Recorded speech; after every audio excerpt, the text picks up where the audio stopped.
Okay, so Meta Worlds. These are the worlds I've created. This is the world I've just created, Starbug. When you're moving around in VR, you don't get this black thing that keeps happening, like a vision side blocker thing. Weird. Anyway, yeah, Starbug 1, Red Dwarf Hangar Bay. Took me about 6 hours to build this bad boy. At the moment, you can't go in it, but that is my plan to expand and go into, so you can walk up the steps and actually go into Starbug and look around the inside of it. I've just put these railings in so you can get a better view, different angles, because there's quite a lot of detail has got into it. You probably can't pick it all up on the video, but yeah, quite a lot of detail, especially underneath.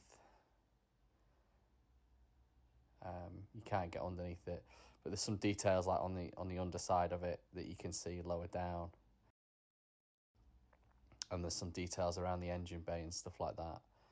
But yeah, this is Starbug. Pretty pleased with it, to be honest.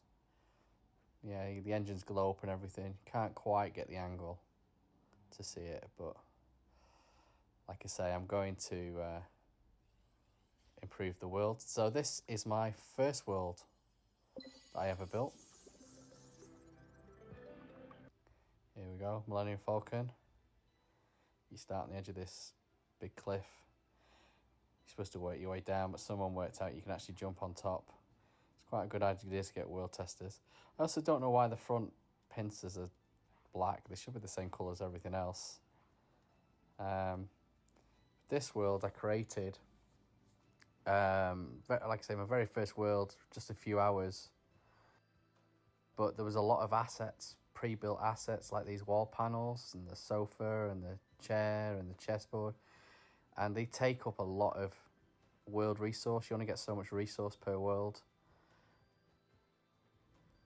Yeah, even the console in here. The rest of it was built, the shell and the floors was built by me, but yeah, if I'm going to redo it, I'm going to basically build everything by scratch. You don't use any assets. Like the Starbug, there was no assets. It was all basic shapes, colours and shading that comes with the game.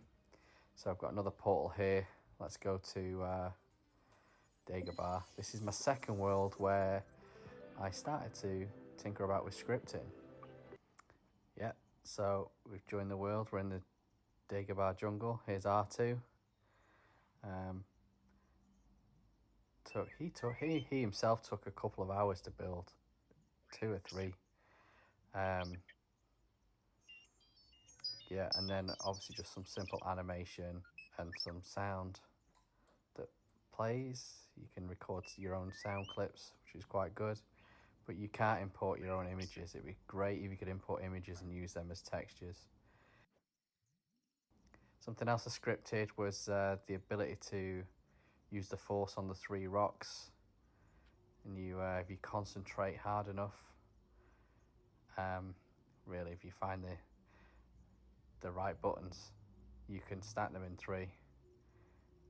So that's like Yoda teaches Luke. Head over to the swamp. There's something moving around and bubbling in that swamp. I think it's the creature that spat R2 out. There's an X-wing over there, half sunken in. Here's a little dude. He definitely needs some rework. Look at the face on that. Yeah, definitely going to redo Yoda. But again, there's a little force element. You can lift the X-wing out of the swamp, but you can't get it completely out. Oh, some birds up there. You can't get it completely out of the swamp. Yeah, I've not built that in yet. That would require some more coding, a different animation or something like that to get that splosh, lands with a splosh. One last thing is I don't know what the official name is, the dark evil tunnel thing. The dark side. Got some dead trees and stuff to represent the fact that evil dwells here. Some like skulls knocking around. Weird alien skulls and stuff. Something definitely lurking at the bottom of that tunnel. Let's go in. Luke, you don't need your lightsaber.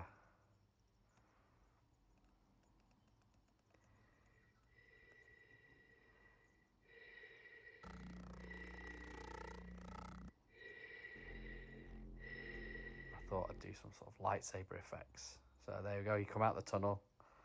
Let's go past R2 and up to the third world that I built. Again, lots of scripting in this. Slightly different start to this. So you start in like a viewing deck where I've just got a few bonus things, like there's a Mandalorian helmet you can stick on and a Mandalorian outfit.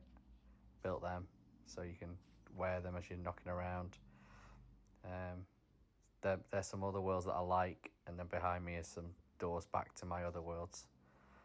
And there we go. It's Cloud City, where Luke falls out of that window and goes onto the sticky out bit, and Darth tells him he's his father, and he drops down. Let's go and have a look.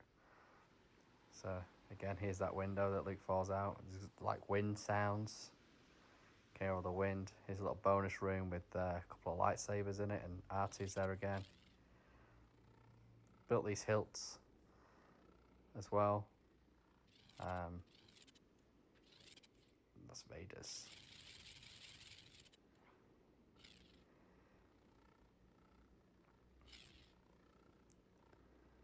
Yeah.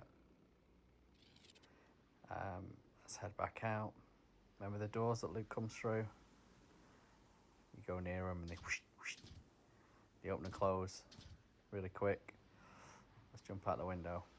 Luke gets blasted out and he lands on the gantry.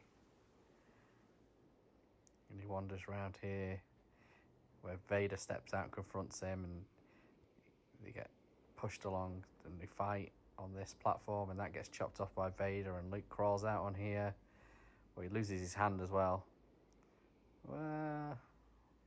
Luke, I am your father. Fall. The lightsaber in his hand goes down here. He falls into the tunnels underneath Cloud City. Fortunately, you don't whiz down them like Luke did, but you have to run down them. If you can time it right, and I don't quite get it right here, if you land on the pole, you can hopefully wait to be rescued. Not that there's anything coming, but you can have a little look around before you actually fall, and it resets you. And then if you come along here and go through these portals, before Luke falls out the window, Vader tries to freeze him in the carbon freezing chamber. So yeah, built a replica of the carbon freezing chamber as best I could. If you go up here, you can actually throw a switch.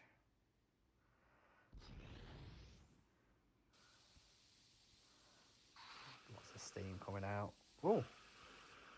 Oh no, Han! What are you doing in there, dude? Didn't know you were down there. Sorry, mate. Oh, you fall on your face. Oh well, sorry, buddy. There we go. Pretty chuffed with my worlds. What do you think?